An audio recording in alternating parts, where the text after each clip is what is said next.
अस्सलाम वालेकुम, welcome to lively cooking. आज हम बनाएंगे फ्राइड मटन चॉप्स। बहुत ही सिंपल रेसिपी है और झटपट बनने वाली रेसिपी है। जैसा कि ईद उल अज़हा आ रही है और इसकी मुनासबत से मैंने आज ये रेसिपी बनाई है। बहुत ही कम टाइम में बनने वाली रेसिपी है जिसे आप झटपट बनाकर मेहमानों के सामने सर्व कर सकती हैं और बहुत ही टेस्टी और बहुत ही जूसी मटन चॉप्स हमारे तैयार होंगे। इसके लिए हम मटन चॉप्स लेंगे। यहाँ पे तकरीबन 1 kg मैं मटन चॉप्स ले रही हूँ। इसके ऊपर हम 2 टेबलस्पून भर के सफ़ेद सिरका डालेंगे। अदरक और लहसुन का पेस्ट हम इसके ऊपर डालेंगे 1 टेबलस्पून।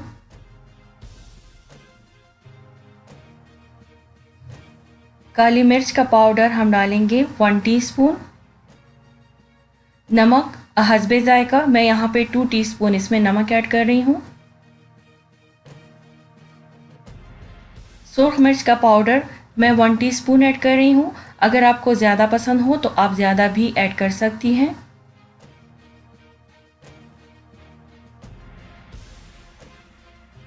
अब हम इसे अच्छे से इसके ऊपर रब करेंगे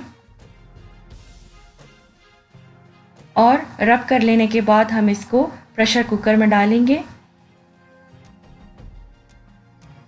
प्रेशर कुकर में डालने के बाद हम इसके साथ थोड़ा सा पानी डालेंगे, तकरीबन आधा गिलास या फिर 1 गिलास के करीब आप पानी डाल लें। डिपेंड्स ऑन योर मीट कि आपका मीट कितनी जल्दी गलेगा।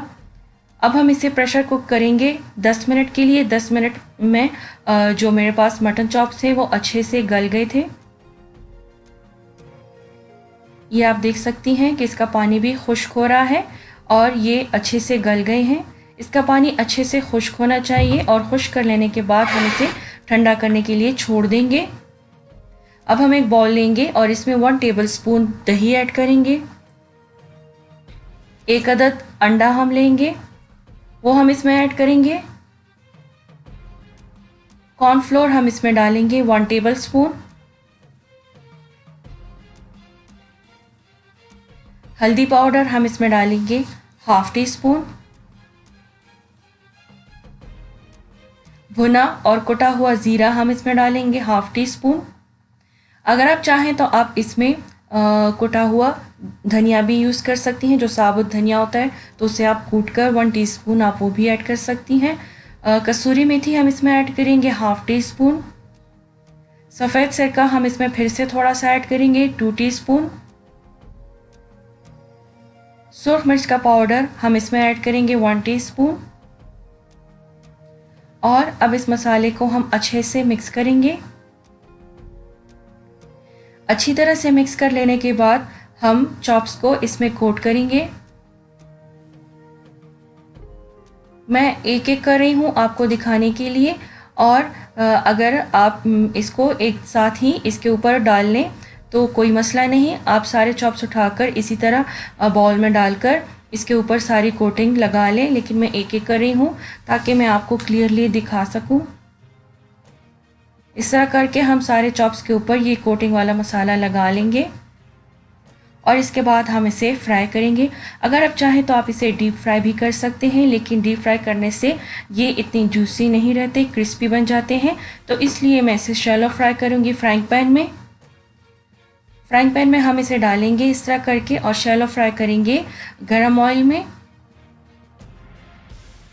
अच्छी तरह से दोनों तरफ कलर आने तक हम इसे पकाएंगे ताकि ये क्रिस्पी हो जाए। ये बाहर से क्रिस्पी होंगे और अंदर से जूसी होंगे। आप इसे मीडियम हीट पर पकाइए, बहुत ज़्यादा तेज़ आंच इसकी ना हो।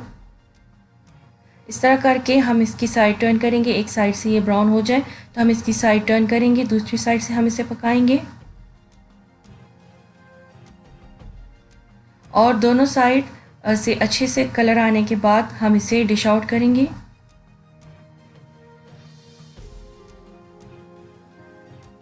ये आप देख सकती हैं कि इसका अच्छे से कलर आ गया है। अब हम इसे डिश आउट करेंगे।